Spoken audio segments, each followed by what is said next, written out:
Hello guys, good morning. So ayan, nandito tayo sa bahagi ng bahay namin. So pakita ko sa inyo yung pinagagawa ko ngayong umaga. Ngayong umaga at kagahapon. So ito yung ating pababa ng bahay. So ito yung halaman na mga pinagkukuha ko dyan sa may tabi-tabi. Ayan. May pababang yan. Nandun. So may ano tayo dito mga rare halaman like this. Yan. So bali ka mag-anakan pa rin yan ito. Yan. Tapos ayun yung iba. Pababang yun.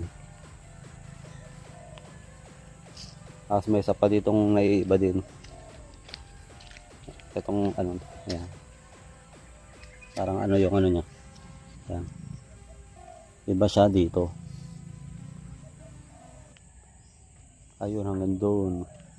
Wala tayo nung ayun may isa palang pink na ako kung isa lang yan. Tsaka yung ganere. Yan. Ito natin yung dulo doon. Tapos ito guys yung daladala ko nasa bahay. Mada yung isa pa rin yan mga dahon-dahon. Hindi ko na siya pinaghiwa-hiwalay para pag ano puputulan natin yung tatlo yung stem nya. Ayun isa. So, may mga ano tayo dito yung mga katulad din niya yan. Yung mga tudtod na yan. Silingitan natin ang mga ganitong bulaklak.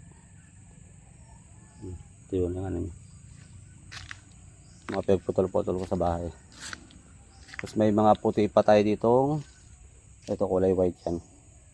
White yung ano, talbos. Same lang din ito. Tapos yung iba naman ay nandun sa kabila. So punta tayo doon sa kabila. Kabila tayo.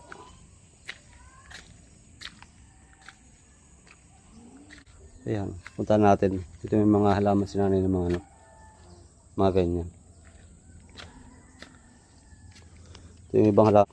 Mga pinagpuputol ko nung minsan. Ito ang ganda nito siguro pag marami siya. Kalam ko ang tawag dyan. Diba? Anong tawag dyan? Comment down below. Ayun halaman dyan na ano. Ayun. Dito ko tinanim yung isang ano natin. Ito ang ganda ng ano nyo. Parang plastic. Ang bulaklak.